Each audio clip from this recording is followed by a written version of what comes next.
هذا الرجل يعيننا على نفسه بعدله.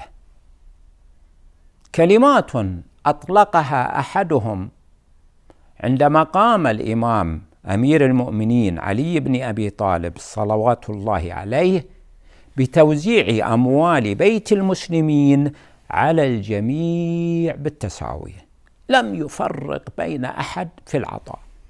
أعطى الغني كما يعطي الفقير، أعطى السيد كما يعطي المولى، أعطى العربي كما يعطي الأعجمي، بل أكثر من ذلك، أعطى الذين لا ينتمون إلى الإسلام، أعطى اليهودي والمسيحي كما يعطي المسلم.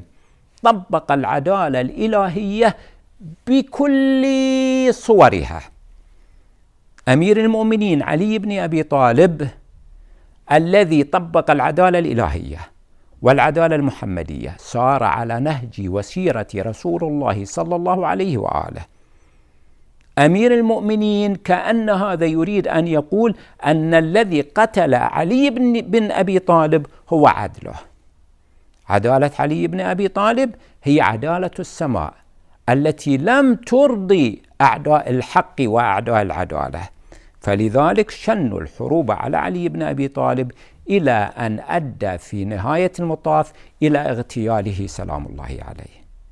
عدالة علي بن أبي طالب هي التي أدت إلى اغتياله. أمير المؤمنين علي بن أبي طالب الذي شهد الله في حقه في آيات كثيرة وفي فضله ومقامه ومراتبه. الرسول الأعظم صلى الله عليه وآله شهد في حق عدالة علي بن أبي طالب، كما ينقل ويروى أن الرسول الأعظم صلى الله عليه وآله قد قال: كفي وكف علي في العدالة سواء.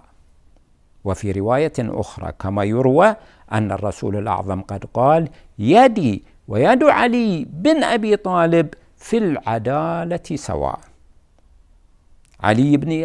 عدالة علي بن أبي طالب قد شهد بها الكثير من المسلمين وحتى من غير المسلمين الذين درسوا حياة وعدالة علي بن أبي طالب دراسة منصفين.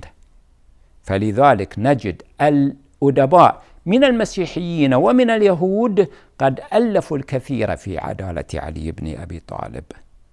ومن أبرز من ألف في عدالة علي بن أبي طالب هو الأديب الكبير الأستاذ جورج جرداق، الذي ألف كتابا قيما أسماه الإمام علي صوت العدالة الإنسانية.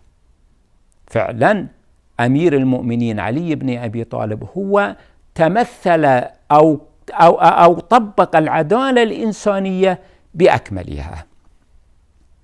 فلذلك نجد الشعراء قد تغنوا في عدالته، ونجد أن أبي الأسود الدؤلي يقول في حق أمير المؤمنين وفي حق عدالته: وكنا قبل مقتله بخير نرى مولى رسول الله فينا يقيم الحق لا يرتاب فيه ويعدل في العدا والأقربين.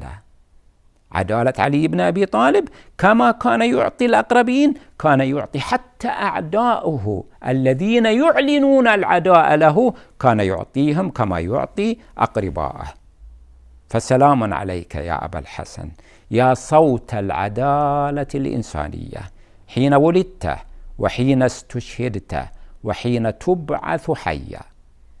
وأسأل الله بحقك وبحق ابن عمك رسول الله صلى الله عليه وآله، وبحق زوجتك الصديقة فاطمة، وبحق ولديك الحسن والحسين، وبحق الأئمة الطيبين الطاهرين صلوات ربي عليهم أجمعين، أسأل الله بحقكم جميعا أن يصلي على محمد وآل محمد، وأن يرزقني وجميع المؤمنين والمؤمنات خصوصا من يستمع إلي أن يرزقنا جميعا في الدنيا زيارتك وفي الآخرة شفاعتك والثبات على ولايتك. ببركة وحرمة الصلاة على محمد وآل محمد. اللهم صل على محمد وآل محمد وارحمنا بهم يا أرحم الراحمين.